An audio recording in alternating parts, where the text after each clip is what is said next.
tal? Muy buenas tardes a todos los que nos siguen en redes sociales a través del Instituto para la Democracia y la Innovación, el Institute for Democracy and Innovation, que como ustedes saben tenemos esta serie de conversaciones denominadas Lighting Talk Series, y el día de hoy tenemos a un gran invitado en este episodio, en esta sesión también para que nos escuchan en podcast. Pues bueno, se trata del doctor Rodrigo Soto Morales, quien nos acompañará el día de hoy en esta emisión para platicarnos un poco sobre su trayectoria, sobre lo que él está haciendo y también un poco para abordar el tema de drones y seguridad nacional, que como ustedes saben, esta emisión es para divulgación de la cultura de seguridad nacional, temas de seguridad internacional también. Y pues bueno, Rodrigo, un gusto y un placer tenerte aquí con nosotros y de verdad muchísimas gracias por aceptar esta invitación. Hombre, me siento muy halagado de haber recibido tu invitación, Jonathan. He seguido tu trabajo en los recientes meses y la verdad te felicito. Muy interesante tu material, tanto en redes como también la oportunidad que hemos tenido a veces de vernos en persona para intercambiar opiniones. Y es para mí un honor estar aquí y también por tus generosas palabras, ¿no?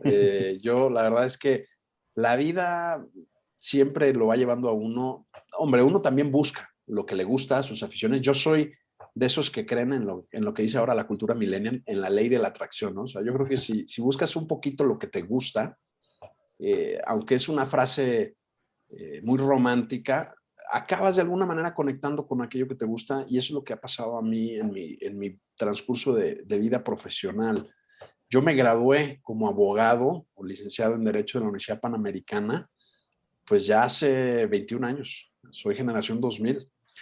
Y pues como todo muchacho, pues trabajas en un despacho, luego me contraté como coordinador jurídico de la Universidad Panamericana en su campus Aguascalientes, estuve viviendo ahí 3 años, una agradabilísima experiencia, y en esa época de recién graduado y de primeros años de ejercicio profesional, pues me dediqué a lo que todo abogado hace, ¿no? Pagarés, embargos, contratos, gobierno corporativo, etcétera, ¿no?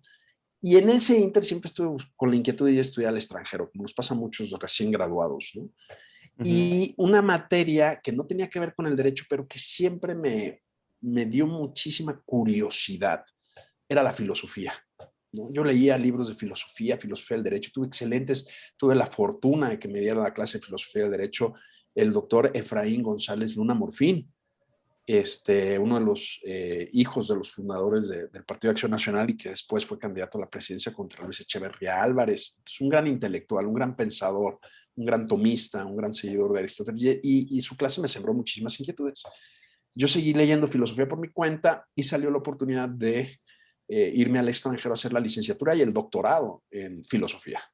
Entonces pude pasar 3 años en Italia y luego 4 en España, en la Universidad de Navarra, en Pamplona, mi segunda alma mater después de la Panamericana. Y ahí me doctoré en filosofía política, porque la política siempre me ha gustado mucho. Y ahí hice la tesis sobre Rawls, que después un trabajo más delicado y editado se publicó por el Instituto de Investigaciones Jurídicas de la UNAM. Y en esos menesteres estaba cuando me nombraron coordinador general de la carrera de Derecho en mi alma mater en Guadalajara. Y entonces, pues llegas de Europa con toda esa mentalidad de académico y de investigación a un país donde si bien hay investigación y hay vida académica muy viva y muy buena, hacer investigación a gran escala o continua en el ámbito privado es posible, pero a veces no es tan rápido o tan fácil disponer de los recursos como pasa en el ámbito público. Y al mismo tiempo en una plaza que es Guadalajara, que es muy comercial, ¿no? Sí. Los que somos de Guadalajara, pues somos comerciantes, nos gusta poner un negocio, tal, las relaciones públicas, etcétera. Y yo traía como que ya una inquietud un poquito más profunda, no solo de investigar en filosofía y en derecho, sino veía, y un caso que para mí fue paradigmático fue el caso Julian Assange y el caso... se me acaba de olvidar ahorita el nombre de nuestro Edward Snowden, perdón. El caso de Edward Snowden. Entonces, esos dos casos me interpelaron muchísimo porque descubrimos que la NSA estaba espiando a todo mundo. Sí. Y entonces eso tenía repercusiones legales, políticas, de seguridad internacional, de seguridad nacional y se hacía mucho a través de Telecom. Y en México estaban las famosas reformas estratégicas, ¿no? Sí. Entonces, yo dije, es que este es el futuro, o sea, el tema de telecomunicaciones, el tema de energía y el tema, ya empezaban a darse todas las coberturas al proyecto de Richard Branson, de Virgin, para los vuelos suborbitales, al de Elon Musk, del X-Space. Entonces yo decía, el derecho tiene que estar ahí, ¿no? Para no solo regular indemnizaciones, sino para estructurar bien desde el gobierno los permisos y el acceso a esas vías de comunicación, como son incluso el espacio ultraterrestre ahora, en temas de telecomunicaciones, vía satelital. Y me di cuenta, pues, que si quería profundizar en esos temas, pues había que elegir una especialidad para ejercer la profesión, ya estando de regreso en México, ¿no? Y siempre me gustó la aviación. De pequeño, mi padre, cuando íbamos al aeropuerto a recibir a un familiar o a alguien de la familia o a dejarlo, nos subía al mirador de plataforma en el aeropuerto de Guadalajara, porque hay una cafetería ahí, un Wings, y se veían todos los aviones, y pasábamos ahí antes o después de despedir a la persona del tema, horas viendo los aviones. Y era una pasión que traía, y siempre no la abandono, la ilusión un poco quimérica de ser piloto también. Piloto. Y entonces decidí arriesgar. Entonces dejé ese trabajo de académico, agarré pues mis 3 libritos y una maleta y me vine a la Ciudad de México a probar suerte. Lo que tenía claro es que quería tener algo propio y que en ese sentido pues quería fundar un despacho porque creo que siendo empleado, aunque si bien iba a adquirir experiencia, no iba a poder intentar la dirección que yo le quería dar al tema. Y dentro de mis primeras consultorías y asuntos legales que tuve que ver, fueron los consejos de seguridad aeroportuaria y el comité de horarios aeroportuarios. Todos los aeropuertos tienen que tener un comité, tanto para temas de seguridad como para temas de horarios. Y salió la relación entre la ley de aviación civil y la ley de seguridad nacional, donde se veía claramente que el temas de aviación civil eran considerados, cada el artículo 2 de la Ley de Seguridad Nacional, temas de interferencia, actos de interferencia ilícita contra la aviación, temas de seguridad nacional. Y entonces con las inquietudes que yo traía de seguridad nacional, que te acabo de contar, más las inquietudes que traía de aviación, vi cómo concurrían en un mismo asunto los dos temas. Claro, y pudiste combinar esa labor profesional. Entonces, eso me llenó de mucha satisfacción humana. Fue, como dicen, ¿no? Cuando encuentras lo que te gusta hacer en la vida, pues ya el dinero vendrá como consecuencia, ¿no? Claro. Y es un poquito lo que me ha pasado. Y luego, para rematar, llego a tocar las puertas a la Universidad Panamericana, Facultad de Derecho de la Ciudad de México, y le digo al entonces director, oye, pues yo creo que hay que meter seminarios de actualización porque no nos podemos quedar con la enseñanza arcaica del derecho y hay que enseñar derecho a la seguridad nacional. Empezaba todo el reborbotear de la discusión de la Ley de Seguridad Interior y todo este tema de discusión de los modelos de seguridad nacional, interior y pública. Y luego le dije, y el tema del derecho aeronáutico. Entonces me contestó muy amablemente y muy generosamente, pues si se te anotan más de 10, abre tu grupo. Yo no sé qué pasó, pero en el primer seminario de Derecho Aeronáutico año 2013, en la Universidad Panamericana de México, se anotaron 56. Wow. Y era optativo. Y en el de Seguridad Nacional, 48. Y coincide que en ese momento la Universidad Panamericana firma un convenio de colaboración académica con la Secretaría de la Defensa y va el rector de la Universidad del Ejército y coincide que son los 100 años de la Fuerza Aérea Mexicana, donde se juntan seguridad nacional y aviación, y hay seminarios en el Colegio de Defensa Nacional y piden un expositor a la Universidad Panamericana. Eso en el año 2013. 2013, 14. Claro. Okay. Y entonces el rector dice, pues vas, tú eres el que estás dando esa clase, ¿no? Claro. Y ahí tengo el honor de conocer a una persona con la que siempre estaré en deuda, que es mi general Bertotto Almazán, en aquel entonces director del Colegio de Defensa Nacional. Y él es el que me forja como profesor, el que apuesta por mí como profesor de seguridad nacional. Me da bibliografía, me va dando una preceptoría y me va guiando, me va diciendo, me va... Entonces, tanto mi general Vallejo después como ahora mi general Gómez pues muestran una preocupación continua por actualizar a los profesores del colegio, por tener en contacto a los profesores del colegio con la situación real en los riesgos y amenazas y en el mapa de riesgos de seguridad nacional. Y pues entro en contacto con el Colegio de Defensa y me forma también como profesor en la materia. Y luego ya después participo como consultor del Consejo de Seguridad Nacional a inicios de esta administración como académico y de algunos legisladores. Y es así como me veo de repente envuelto en el tema de seguridad nacional. Después Secretaría de Marina también tiene el favor de apostar por un servidor para su maestría. Y mientras en el despacho ejerciendo aviación. Y nos empiezan a caer asuntos de drones. Eso. Infracciones administrativas. Sí. La revisión 4 de la circular obligatoria en aquel entonces en discusión, de acuerdo a la ley de metrología y normalización, que ahora ya no está en vigor, pero en aquel entonces la Dirección General de Aeronáutica Civil se ve en la necesidad de regular de una manera más asertiva el tema y se empieza a fraguar lo que es hoy la norma oficial que regula la operación, la importación, la comercialización y la manufactura de los vehículos aéreos no tripulados en México. Sí, porque y participamos en ese proceso. Hasta hace unos años no, o sea, para fines prácticos, para quienes nos escuchan y ven, antes de esa norma, pues uno podía comprar un dron o de este tipo de, que ya los vemos hoy, que se pueden comprar muy fácilmente, pero cuando todavía no se compraban tan fácilmente, lo podías traer del extranjero y prácticamente no había nada de regulación para registrarlos o para este tipo de cosas. Es correcto. Platícanos un poco cómo ha migrado, cómo ha transitado en ese tema, en esa materia, antes y cómo estamos ahora. Mira, desde hace más de una década existen los intentos de regulación a través de circulares obligatorias. Los que estamos en el ámbito legal de la aviación, tenemos distintas normativas que aplican de diversa forma o para diversos asuntos. Obviamente, primero la Constitución y después tenemos una ley general de aviación civil y su reglamento y una ley de aeropuertos y su reglamento. Y el transporte aéreo, pues tiene también, vamos a decirlo así, aristas relativas a la competencia económica y también pues a temas de seguridad nacional, porque hay referencias en ambos ordenamientos de esos ámbitos al tema de la aviación, ¿no?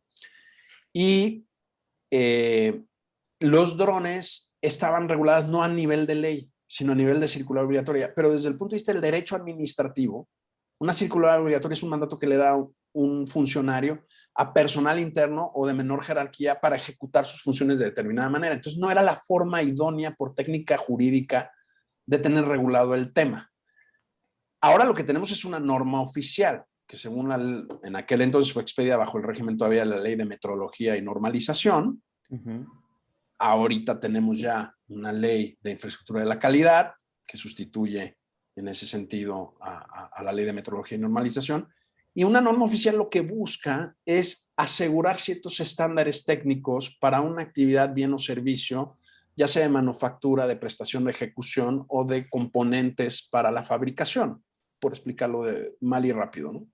Y lleva muchos procesos de revisión, se publican en el Diario Oficial los proyectos y toda la gente metida en la industria de ese tema puede opinar. Y pasa también por un proceso de revisión ante la Secretaría de Economía, pues porque es un bien o servicio que está abierto al mercado, vamos a decirlo así. Sí, que se no es de ámbito militar. Claro. Entonces, los drones, como sabemos, se desarrollan principalmente en ámbito militar. Y luego ya después mucha tecnología que se genera en ámbito militar se abre al mercado. El problema en los drones, a diferencia de ciertos componentes, aunque hay algunos que sí, que también coinciden que pasa con los drones, son de uso dual. ¿Qué son esos bienes de uso dual? Pueden ser desde procesadores, conductores, materiales, etcétera, que se pueden usar tanto para equipo de uso estrictamente militar o para equipo también de uso civil. Y hay convenciones o tratados que lo regulan. En nuestro caso está el Tratado de Base-Mar, que México es parte, y en ese sentido se le aplican ciertas restricciones arancelarias o aduaneras para la importación o exportación de esos materiales. Y luego hay los países, por ejemplo, Estados Unidos tiene un servicio que es el FMS, Foreign Military Sales, que tienes que tener un clearance del Departamento de Estado para poder vender como fabricante y contratista militar fuera del país a otras empresas o agencias de otros países ciertos materiales. Pues porque son ventajas competitivas desde el punto de vista táctico, ¿no? Uh-huh. Entonces es importante hacer esa clase. Y en drones pasaba mucho eso. ¿Qué hace México? Pues lo que hace es, con los fundamentos legales existentes para los aviones convencionales, les empezamos a aplicar esos criterios, vamos a decirlo así, a los drones, para efectos de daños a terceros a la superficie, lesiones y daños a patrimonio, y para efecto de multas, vamos a decirlo así. Y sobre todo, restricciones de vuelo. Aeropuertos, penitenciarías o centros penitenciarios,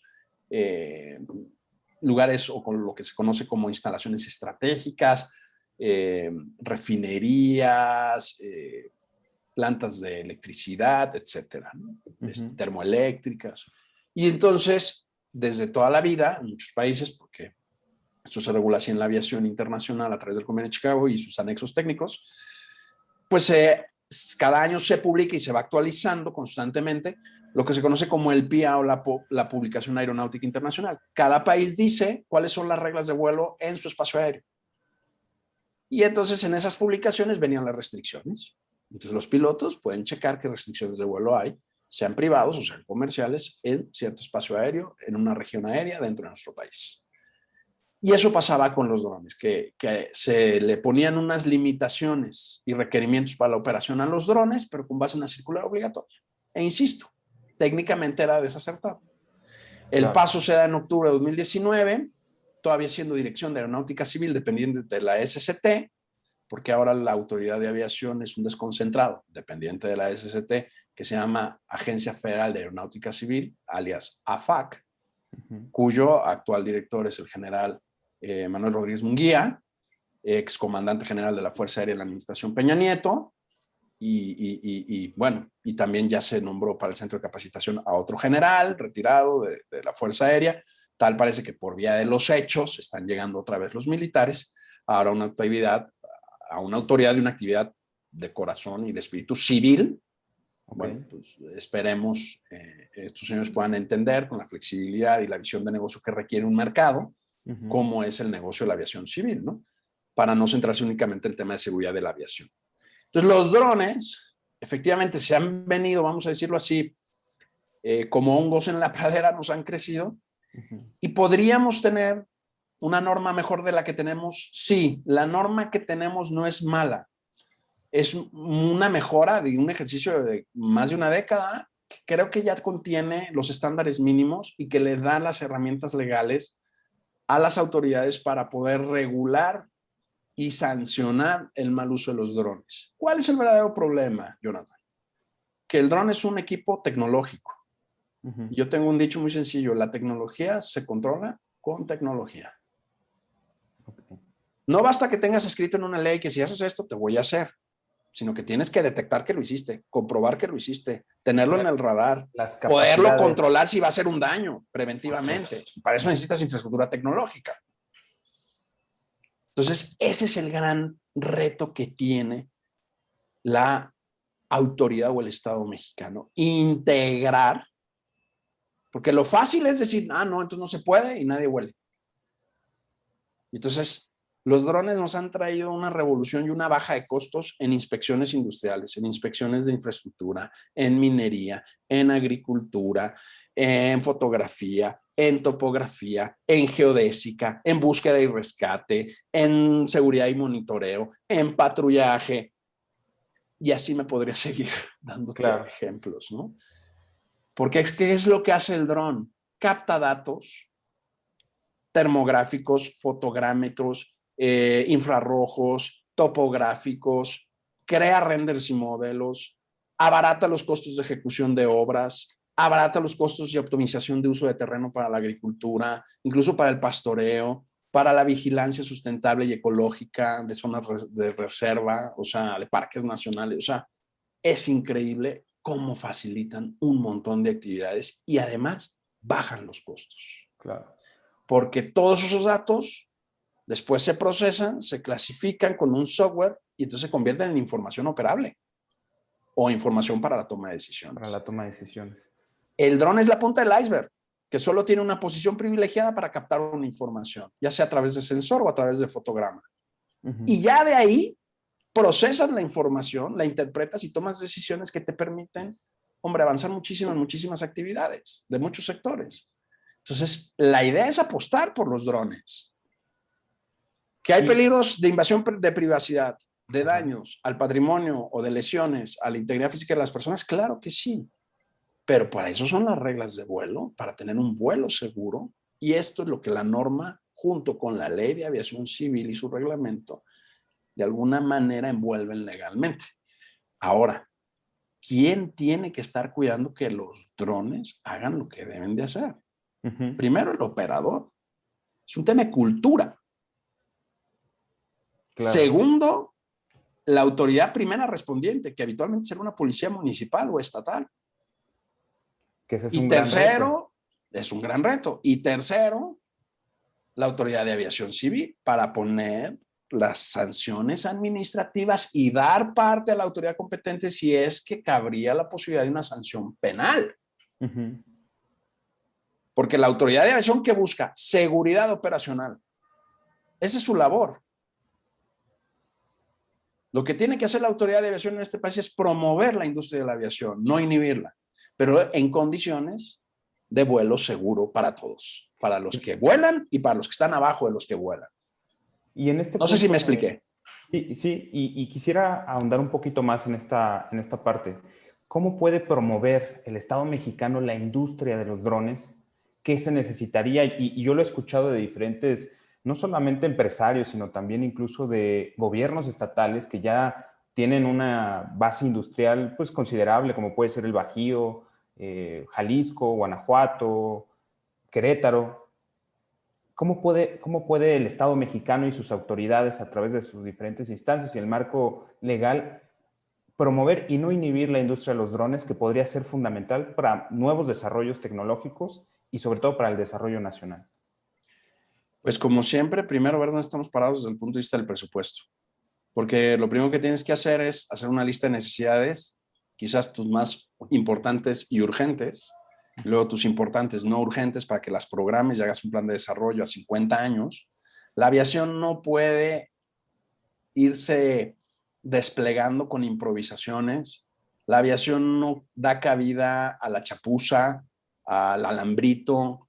La aviación es una actividad que está estandarizada internacionalmente y estamos obligados a seguir el estándar internacional de seguridad en la operación y en la fabricación y en la comercialización, porque somos miembros del Convenio de Chicago de 1944. Lo firmamos, lo ratificamos, estuvimos en el depósito de instrumentos y no solo del convenio, sino de sus 19 anexos. Por eso nos degradaron hace 3 meses, porque estamos obligados a hacer algo que no hicimos. Y aunque se diga por ahí que es por intereses de aerolíneas del país vecino, no es cierto. Nosotros libremente asumimos la obligación de que se nos audite cada 10 años nuestros estándares de seguridad operacional. Y somos nosotros los que no previmos un programa de crecimiento y mejora durante 10 años. Llega el plazo, nos revisan, ¡pum! Mala nota.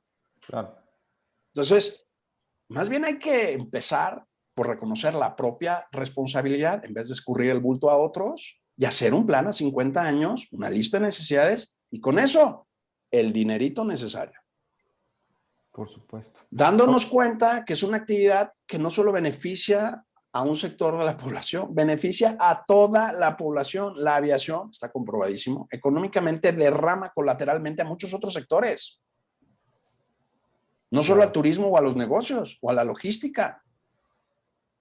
Y ahora, en la contraparte de esta realidad de los drones, cada vez hemos visto en noticias, en incluso información sobre que el crimen organizado utiliza drones también para atacar a sus adversarios, a otros criminales, otras organizaciones criminales, o incluso para atacar o atentar contra pobladores o las propias instituciones de seguridad en el país. ¿Cuál sería el equilibrio fundamental también para prever esas situaciones, para proteger a la ciudadanía y sobre todo también para dotar a los miembros tanto de las Fuerzas Armadas haciendo labores de seguridad pública como a las policías, tanto municipales o estatales, que tienen esta función y a la Guardia Nacional en funciones cuando los criminales, el crimen organizado, está a la vanguardia tecnológica utilizando ya incluso este tipo de herramientas. Pues primero, dotarle las mismas herramientas por lo menos, y lo ideal es más herramientas que los criminales. Y para eso hay que hacer una labor de inteligencia para saber qué tienen los criminales. Segundo, hay contramedidas. La tecnología tiene esa doble cara. Casi todo avance tecnológico que tiene un procedimiento o una naturaleza operativa tiene su versión inversa. Pues porque es un artefacto creado por el hombre. Incluso el tema de la inteligencia artificial, cabe pensar que se puede hacer contra inteligencia artificial ya, ¿no? Hay estudios en ese sentido, ¿no? Entonces, las contramedidas existen desde hace también mucho tiempo. Están las habituales, que son radares detectores, luego antenas inhibidoras de señal, mejor conocidas como jammers, y luego también hay temas de hacking que se puede hacer al mismo dron a través de su propia señal en el sistema, por mencionarte 3 en concretas. Pero luego pasan este tipo de cosas en nuestro país por falta de conocimiento y por falta de cultura. En enero del 2020 se aprobó la ley anti-jammer. Entonces, la Asociación Nacional de Empresas Rastreadoras de Transporte Federal aplaudieron junto con el Senado de la República, cayendo en el error populista de que modificar una ley es como si fuera una piedra filosofal y por solo poner un artículo y publicarlo en el diario oficial, la realidad allá afuera va a cambiar. Es una falacia, eso no pasa. Entonces, modificaron un artículo de la Ley Federal de Telecomunicaciones y un artículo del Código Penal diciendo que nadie puede tener jammers porque inhiben la señal de los GPS y ya no pueden rastrear pues, los camiones con carga. Entiendo ese problema, porque si inhibes el GPS ya no sabes qué pasó con tu camión, y el problema de robo a autotransporte federal es gravísimo en este país. Pero no solo el contar con la señal GPS es la única manera de evitarlo. Se lo roban con GPS y sin GPS. Se lo roban porque hay tramos que son inseguros, porque la autoridad no tiene el control de ese territorio. Las cosas como son. Entonces, prohíbes y dices, solo pueden tener estos equipos el Ejército y la Marina, porque son instituciones de seguridad nacional, y la Secretaría de Seguridad Pública en temas penitenciarios. Nada más. Óyeme, ¿dónde dejas aeropuertos? Óyeme, ¿dónde dejas puertos? Óyeme, ¿dónde dejas instalaciones de la Comisión Federal de Electricidad o de Pemex? Sí, pues con una visión muy reducida de la realidad por desconocimiento, no digo que haya mala fe, pero dejas a un policía indefenso frente a un dron que lo pueda atacar. Y el policía es el primero que tiene que intervenir. Entonces, faltó visión en la reforma. Debe haber una contrarreforma o una ampliación o matización de esa reforma de enero del 2020, de la famosa ley anti-jammer. Y estos 2 artículos, tanto de la Ley Federal de Telecomunicaciones como del Código Penal, tienen que matizarse, y creo que se le tiene que dar la posibilidad a las instituciones de seguridad pública de los 3 niveles de gobierno, no solo del federal, acceso a contramedidas tecnológicas contra los drones. Y se puede hacer un registro perfectamente de sus equipos como obligación. Y un registro federal, si quieren, como tenemos el registro de coches, como quieren tener el registro de celulares, mejor que se pongan a hacer registro de antidrones. O sea, yo creo que a veces el populismo, ya sea de grupos del sector privados y el populismo de grupos del sector público, son erráticos porque lo que buscan es la alaraca y la espectacularidad de una reforma para venderlo como una cosa políticamente redituable cara a su electorado. Claro. Pero en realidad lo que hacen es amarrarle las manos a las fuerzas de la ley y del orden. Entonces tenemos que pensar en clave tecnológica. Si yo no le doy la tecnología a la autoridad, no va a poder controlar el fenómeno.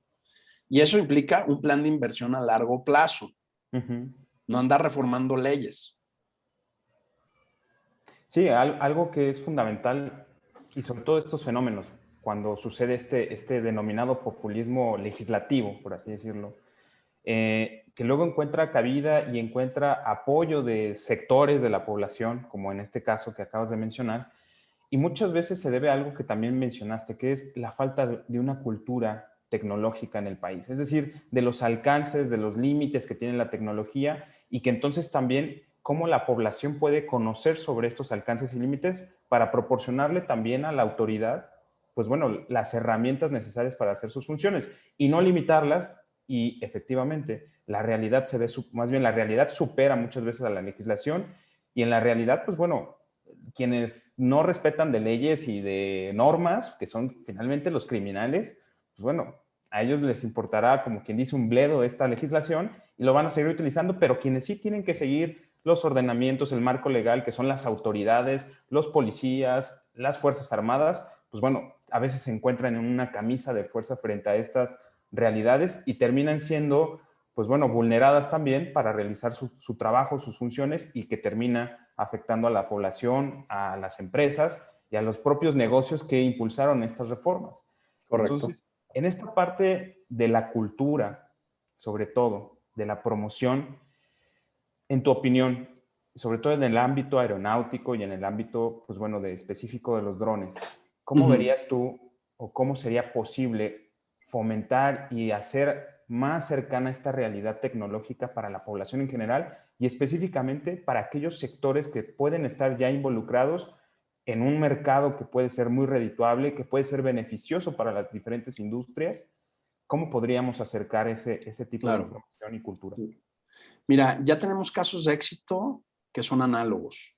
La cultura financiera en online. Ya la gente invierte en mercados bursátiles con su teléfono en la mano.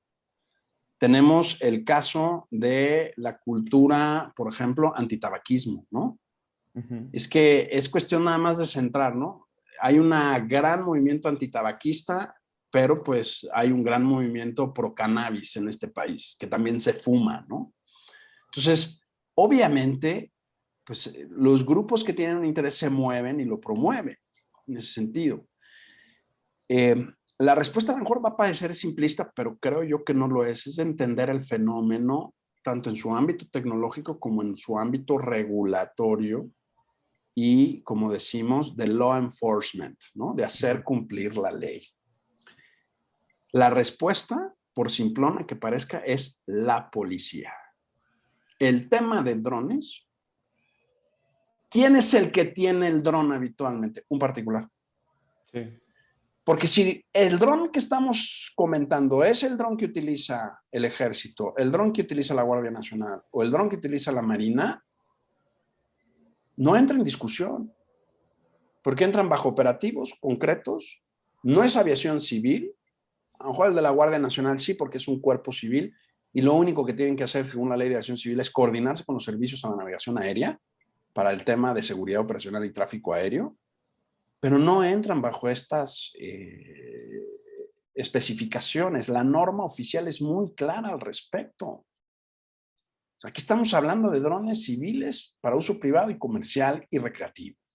Entonces, el particular, ¿con quién lidia cuando hay un problema de orden público? Primero que nada, con su municipio, con su gobierno estatal, y si es algo de ámbito federal, con el funcionario federal. Y si estos tres señores tienen problemas con ese particular, ¿a quién le hablan? A la policía. Entonces, las policías municipales, estatales y federales tendrían que tener su unidad de inteligencia aérea para operar drones para temas de seguridad preventiva y correctiva. Pero también tendrían que tener dentro de esa unidad el tema de vigilancia y de respuesta para el tema de drones hostiles o de drones invasivos, ya sea la privacidad o espacios prohibidos de vuelo. Y para eso, esos cuerpos de seguridad necesitan la tecnología de detección, de inhibición y control de los drones.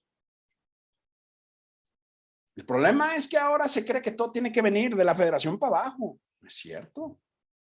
Ese es el problema que estamos viendo con el crimen organizado. El crimen organizado no nació generalizado en este país y luego se fue estado por estado. Fue al revés. Nació en ciertos puntos del territorio nacional y de ahí fue creciendo hasta que ya quedó segmentado y por eso tenemos este choque entre cárteles a lo largo y ancho del país porque desde los gobiernos locales no se atajó a tiempo el problema. Entonces, ¿qué vamos a hacer con los drones? La autoridad regulatoria está haciendo su trabajo y tiene claramente definida su competencia, que es federal, porque el espacio aéreo es jurisdicción federal. La ley es muy clara al respecto. Es una vía general de comunicación. Pero tiene que coordinarse necesariamente con la autoridad de orden público local. Porque la autoridad federal no puede estar teniendo ojos en todo. ¿Y por qué los drones ya caben en cualquier mochila? Sí, incluso hay unos que caben en la palma de la mano. Correcto. Entonces, ¿quieres ser realista? ¿Cuál es tu infraestructura real con la que cuentas? Dótala de las herramientas para hacer cumplir la ley. Claro. No sé si contesté tu pregunta. Sí. Muchísimas gracias, Rodrigo. Pues bien, ya se nos acabó el tiempo. La verdad es que creo que esto nos da como para tener una segunda emisión, un segundo capítulo del tema drones, aeronáutico. Y por supuesto que te vamos a volver a invitar para hablar de más temas de seguridad nacional de los cuales tú eres especialista y de tus experiencias. Un honor. Pues muchísimas gracias, Rodrigo. Si quisieras dar algún mensaje final para nuestra audiencia que nos ve y que nos escucha también a través de podcast. Pues mira, yo suelo decir que la aviación es una de los logros más nobles y más bonitos que ha tenido la historia de la humanidad, donde el hombre, a través de la ciencia y de la técnica, ha logrado dar un salto cualitativo brutal y que sigue siendo a la fecha el avión el transporte más seguro estadísticamente hablando, por encima del coche, del ferroviario y del marítimo, y muy por encima de la bicicleta. La bicicleta y accidentes todos los días.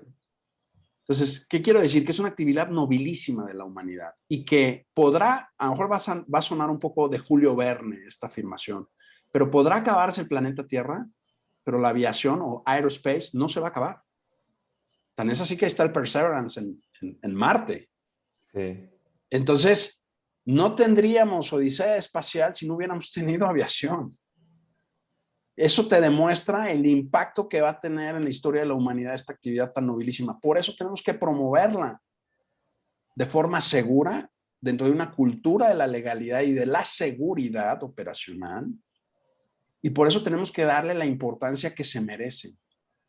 Es importante que el gobierno haga un planteamiento a 50 años del desarrollo de la aviación como política pública y que esté ajena a los vaivenes electorales y a los cambios de administración partidistas. Porque no es un tema que quede sujeto a ideologías o perspectivas socioeconómicas. Es un tema que la historia, sus 100 años de historia, sus 130 años de historia, ha demostrado que beneficia de manera contundente a toda la humanidad. Sí. Y mencionar, ya para cerrar, que México, si no me equivoco y si no, corrígeme, fue pionero en el tema de la aeronáutica en el mundo. Así es. Entonces, hay una gran historia, un gran pasado también de México en estos orígenes y creo que es algo que falta conocer, difundir, apreciar y proyectarlo hacia el futuro, como lo acabas de mencionar, con una visión estratégica de mediano y de largo plazo de desarrollo de esta industria en México. Correcto. Muy bien. Muchas gracias. Pues, Rodrigo, muchísimas gracias por tu participación. Un saludo a ti y a todo tu auditorio y te felicito por tu programa, de verdad. Muchísimas gracias, Rodrigo. Y pues bueno, muchísimas gracias a todos los que nos escucharon y vieron. Y nos vemos en la próxima emisión de los Lighting Talk Series. Hasta luego.